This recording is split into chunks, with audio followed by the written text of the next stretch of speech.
Welcome back दोस्तों, Sunday revision में आपका स्वागत है। आज का हमारा टॉपिक है रिस्पायरेशन।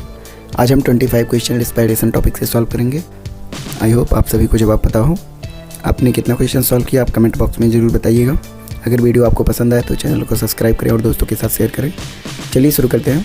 हमारा पहला क्वेश्चन है, respiration in living organism is primarily mean for. जो रिस्पायरेशन होता है लिविंग ऑर्गेनिज्म में, ये किस लिए होता है, इसका मेन मोटो क्या है? तो इसका मेन उद्देश्य है एनर्जी का प्रोडक्शन। ऑप्शन बी सही हो जाएगा, एनर्जी प्रोडक्शन। रिस्पायरेशन इसलिए होता है ताकि एनर्जी का फॉर्मेशन हो सके।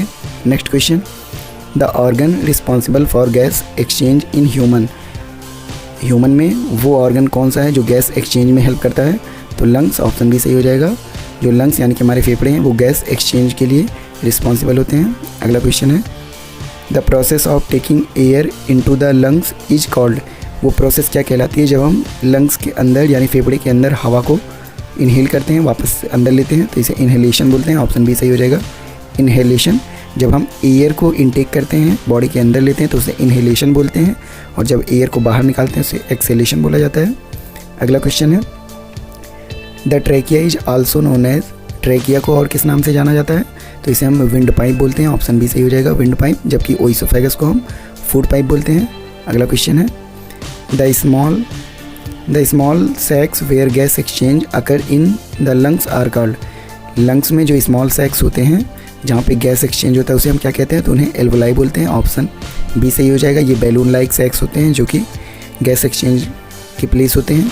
Next question, the diaphragm contract during.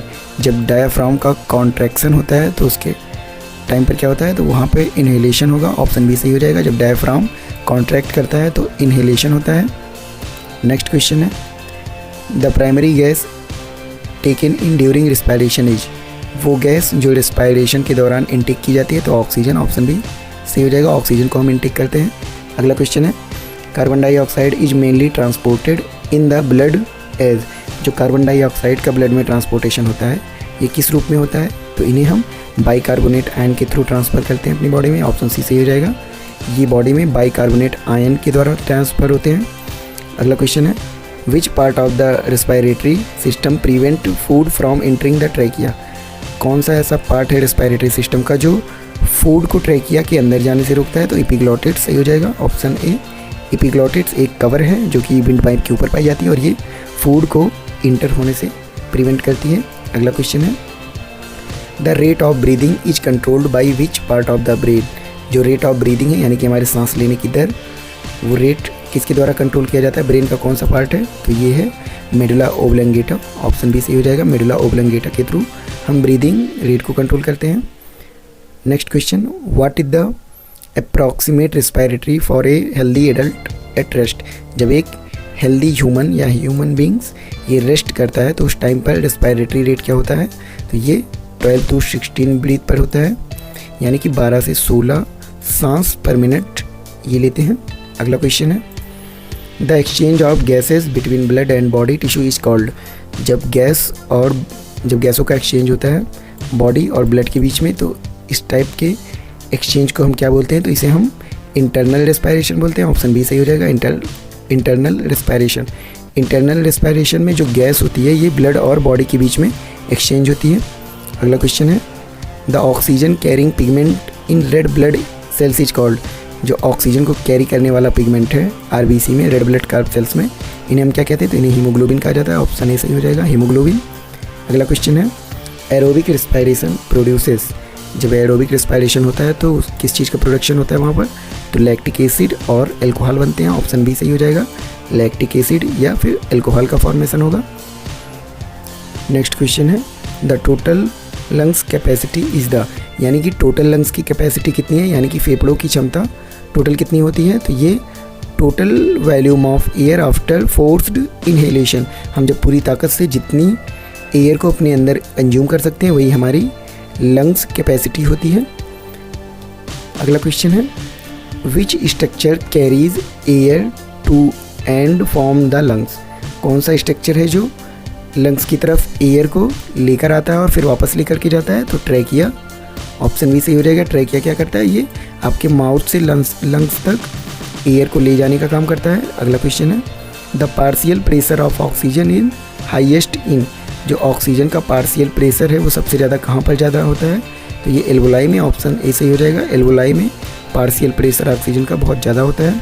अगला क्वेश्चन है, the respiratory system in insect is made up of, जो रेस्पिरेटरी सिस्टम है इंसेक्ट का वो किस चीज़ से मिलकर बना होता है, तो ये ट्रैकियल ट्यूब के थ्रू बना होता है। ऑप्शन बी सही हो जाएगा, ट्रैकियल ट्यूब।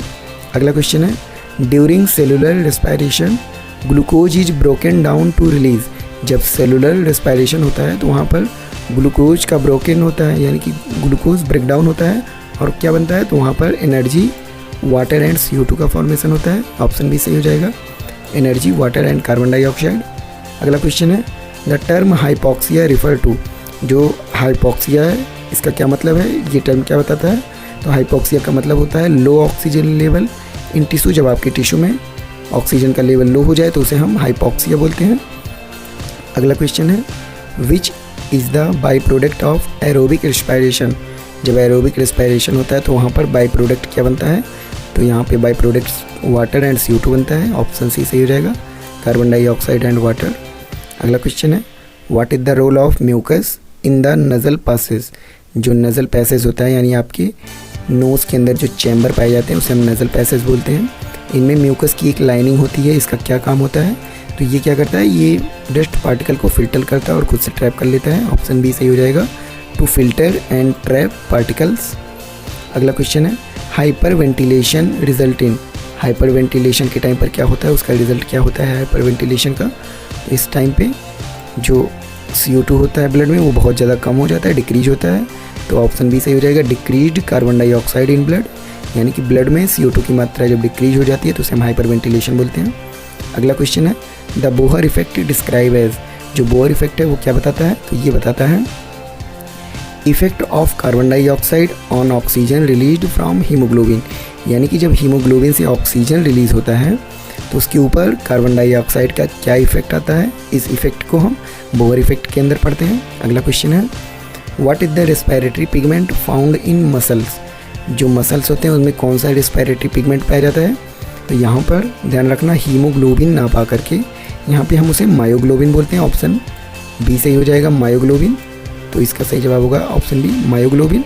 मायोग्लोबिन वो पिगमेंट है जो कि मसल में पाया जाता है। तो बस आज के लिए इतना ही। आई होप आपको वीडियो पसंद आया हो। अगर आपको अच्छा लगा तो चैनल को सब्सक्राइब कर दें, दोस्तों के साथ शेयर कर दें। तो मिलते हैं किसी नए वीडियो में नए टॉपिक के साथ, तब तक के लिए जय हिंद।